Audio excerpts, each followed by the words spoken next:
Okay, thank you everybody for joining me today in this live class.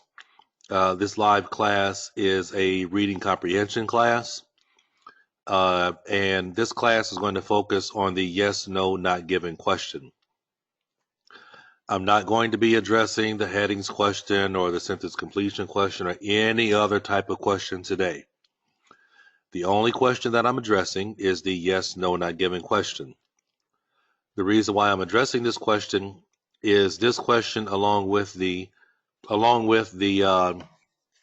headings question and sometimes the summary question are some of the more difficult questions for students to manage.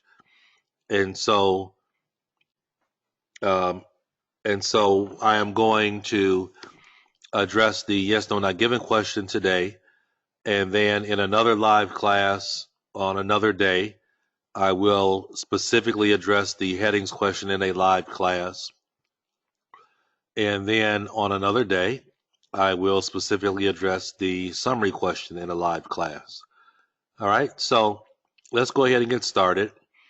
And if you have any questions, along the way, please make sure you type your question and I'll be sure to answer that question for you. Okay? All right, so before I get started, does anybody have any questions about the yes, no, not given question? If you do, type your question in the chat box and I will definitely do my best to answer your question. Okay?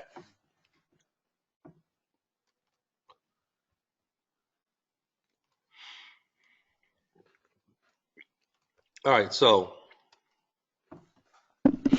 when we're talking about the yes, no, not given question, before we even get into that, let's look at this. We got to look at something on a real basic level. Okay, on a real basic level, we're going to take a look at something. All right, so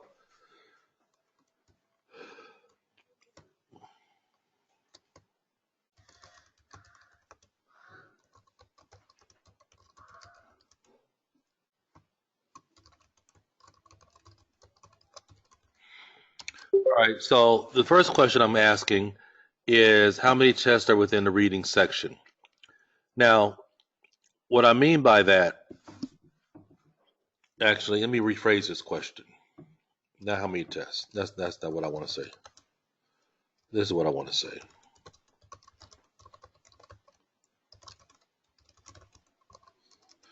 What is being tested for in the reading section? And this is a really, really important question because actually, for the reading section of the IELTS exam, there are actually two things you're being tested on. There are two things you're being tested on. First thing you're being tested on is scanning and skimming. The second thing you're being tested on is comprehension. Right? Everybody, most not. I'm not going to say everybody because it's not good to use extreme language, but most students and even a lot of tutors will always say reading comprehension. We have to do reading comprehension. And the exam for the IELTS, it involves two parts. Okay, there are two things they're testing. Two things. They're testing your ability to skim and scan specific information, scan for specific information, and then they're testing how well do you comprehend that information, right? So there are two things. And what I find is that a lot of students don't work on the first part, right? The first part, which is scanning and skimming. And then I have a lot of people that tell me sometimes, well, I can't get finished in time. I'm not going fast enough. I can't get finished in time. What that means is that you have to work on the first part more. Being able to skim and scan quickly. Being able to find the specific information, whether it's a question that goes in order or a question that doesn't go in order. You have to be able to scan and skim for information.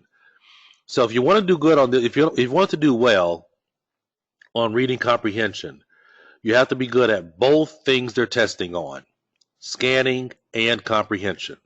If you do that, you'll see a lot of improvement, and also you will save a lot of time.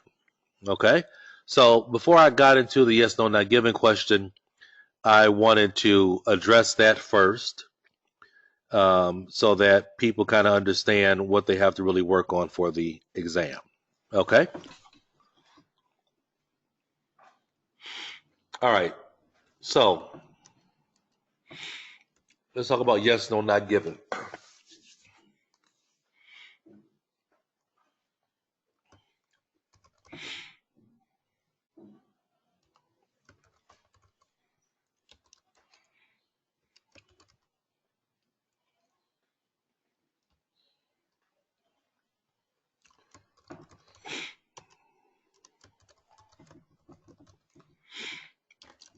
Right. So it depends on the question. Sometimes they'll say yes, sometimes they'll say true, sometimes they'll say no, sometimes they'll say false, and it's always not given. Right. But it's always true, false, not given, or it's yes, no, not given. Okay. All right. So I'm going to give a little bit of definition to what true means, and I'm going to try to give a simple definition. Okay, just so we can make sure we really understand it on a basic level.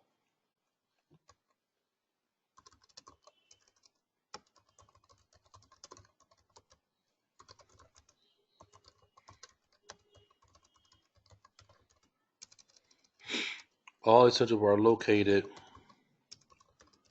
in the matching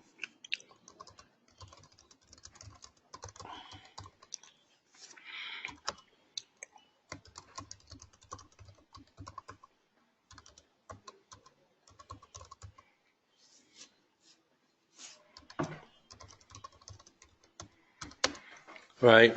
That's a good definition of true. All essential parts of the question are located in the matching sentence in the passage. Nothing is changed, altered, or left out. Right? That's basically what true is. All right. So when we talk about false or not or no,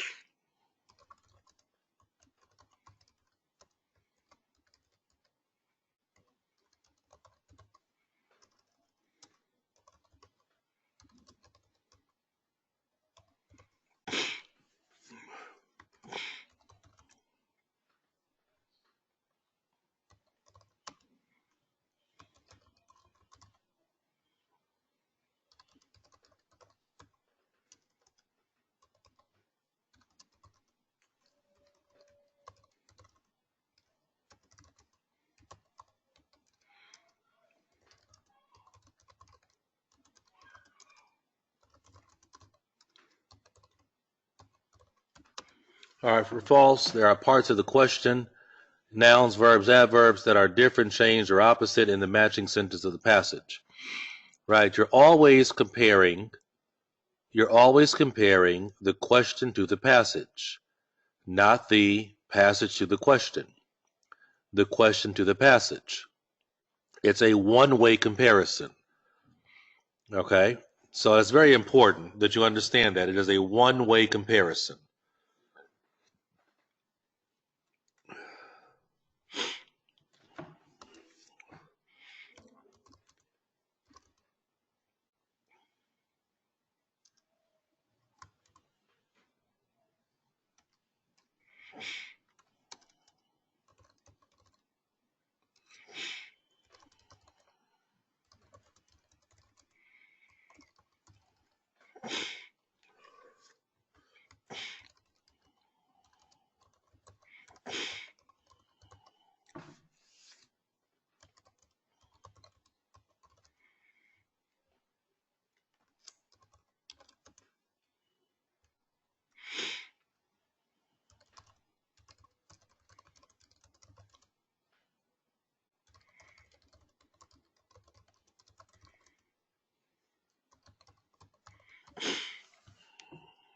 All right.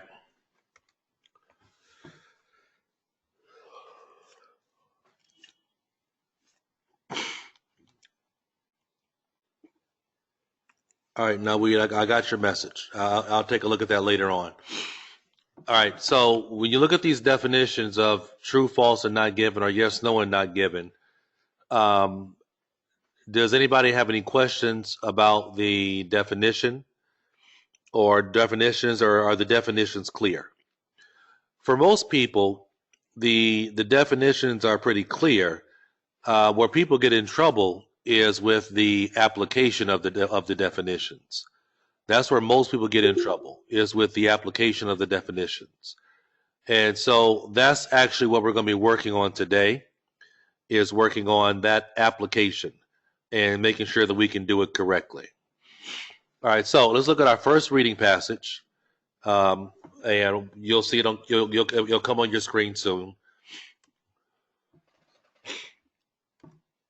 I have a little bit of a cold today.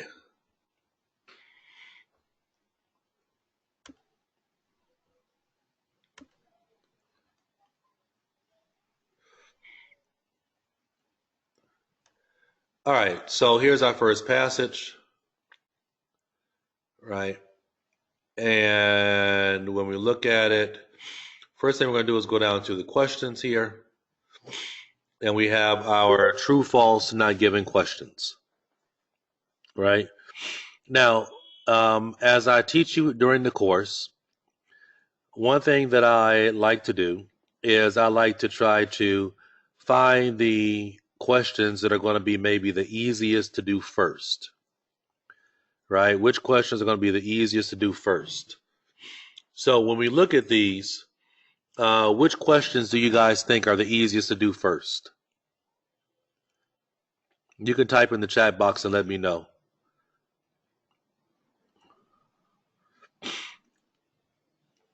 What? Let me. Okay, hold on. I should be more specific. Tell me which question and why. Why is it? Why is it a good one to start with? What and why? Which and why?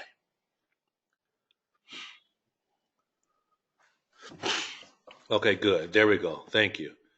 All right. So, as some people have told me, number one is really good because it has a website. Yeah, it has a website. So number one is actually really good to use. Well, I'm trying to do something. I don't know if I can do it. Number one is really good to use, and number 10 is really good because it has 26% there. The word New Zealand, is not really good because New Zealand is everywhere, right? You're going to see New Zealand everywhere, and so we wouldn't choose New Zealand as a possibility. All right. Everybody, give me one moment, please.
Okay, sorry about that. Yep. So number 8 and number 10.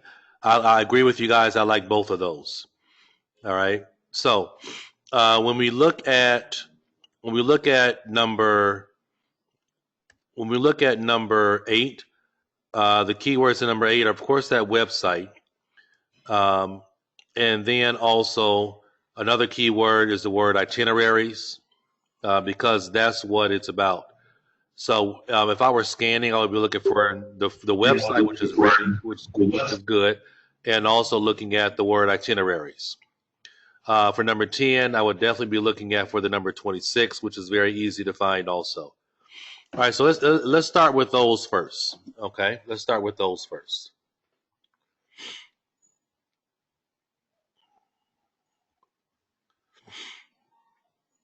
All right. Okay, so right here in this first paragraph right here, we see the website. Right? There's the website right there. Right? The website is right there. Now we have to be, one thing we have to be careful with is when we look at this sentence, all right? When we look at this sentence, remember we're looking for the website address, but also I've always tried to tell you guys that you have to be aware of synonym language, right? Aware of synonym language.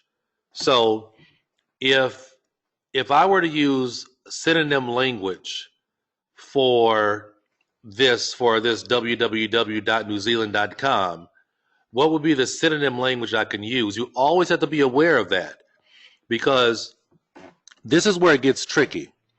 A lot of students would look at this sentence where they see www.newzealand.com, and then they would choose an answer. They would choose an answer of not given because they don't see anything about itineraries in that sentence. But one thing that I am always aware of is that they love to use synonym language. So actually, this sentence where you see the website, that is a good sentence. But what I'm going to do also is I have to tell you, I'll show you what I'm talking about when you look at the correct sentence. You have that sentence there, okay? But look in this next paragraph down here that starts with to communicate. And you see right here,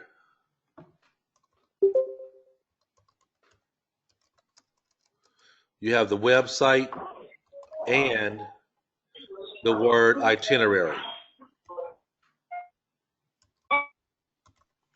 Both mentioned together, right? Website and itinerary are mentioned together. So actually right here, in this sentence right here, is where you're going to find number 8. Right? Number 8 is actually located right here.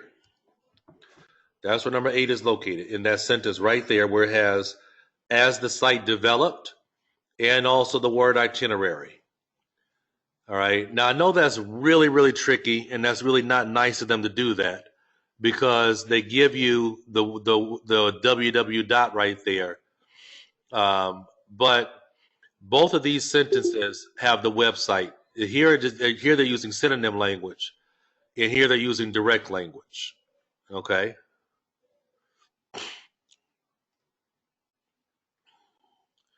All right. So now, right here we see 26. Right here's our 26%. So right here is number 9. Right now, remember in the course, one thing that I teach you guys in the course, is that this question goes in order. Right? So if number 9 is right here, guys, sometimes if your audio is breaking or you're having trouble with your audio, it could be a problem with your connection, in terms of your website connection. That's the reason why I don't use video also, because you have to be able to have a really good, strong connection, or sometimes it can break up. But if you're having trouble, don't worry about it, because I am recording it and you will be able to watch it again. Okay? All right. So